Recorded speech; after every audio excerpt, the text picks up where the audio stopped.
So as many of you know, many of you tried to reach out to me. The last few days have been pretty tough for me.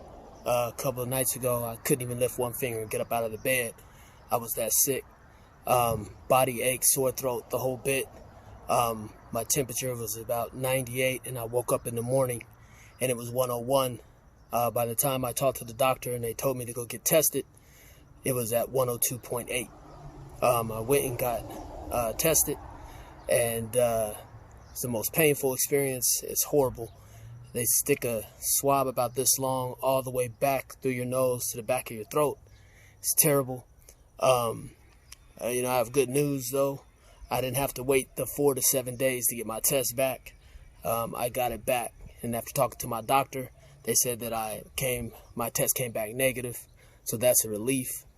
But I just wanted to say to everybody, first and foremost, the people that looked out for me and reached out to me, I really appreciated it. Former players, other colleagues, my Wildcat family, Buckeyes, even a couple of Michigan people.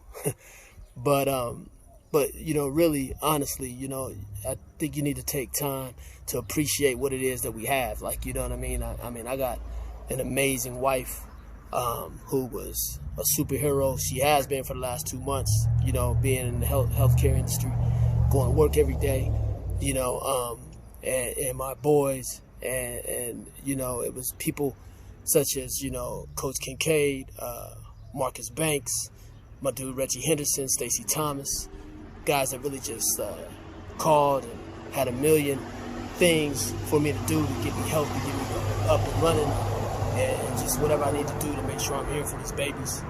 And I love y'all and I appreciate y'all for that. My brother and my mother and my sister, Kwasi and Anika were very stressed. I know my mother was very stressed. Me being asthmatic, it's always a serious concern of something of this magnitude. I have been very, very concerned about this from day one. And to get knocked off my feet like I was a couple of nights ago, it was a real humbling experience. I also want to say thanks to my guy, Serafin, but, back in the day, that's my guy, Seta. We grew up together. He unfortunately had a much worse experience than I did, and his superhero, his wife, took care of him, and they had some great ideas of what to do. Thanks to my inhaler and some of the things I did as far as fluids and some other things, I pulled out of my situation. We still don't know what it was because they tested me for the flu and for COVID. They both came up negative. So I still have to stay quarantined, but as you can see, I can move around. I'm up and about. But yeah, it was a lot of people that really reached out to me, old classmates, and it really, in that moment, gives you that sense of fight that you need. And I just want to take this moment to tell everybody, man, we got to appreciate the things that we have. I'm fortunate enough that I can work from home. I'm fortunate enough that my wife still is able to work, but we have a side room, and to sit in that room and to look through the window and look at my boys and look at my family and wonder, and really put life into perspective is a real thing, man. It's not about politics, because I got news for you. Republicans are idiots and so are Democrats. So I really could care less what they're doing right there. What I'm more concerned about is how I'm feeling at the moment, how my family is surviving at the moment, and this is a real thing. I've had a few people that have lost some people because of it, some friends that have experienced it firsthand. And although I didn't think it was something that I would experience, I was aware of it and I was concerned about it and I was taking precautions.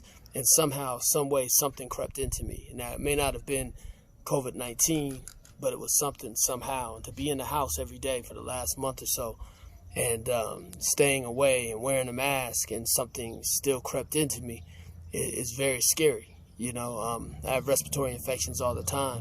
So to take these type of precautions and something still happens is it really punches you in the face. But with that being said, I just want to say thank you to everybody that reached out to me.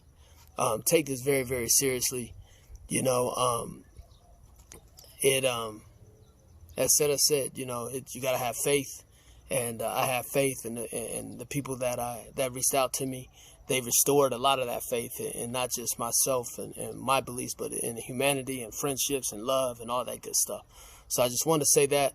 I appreciate you all. I love you all. And I'll be back at it soon.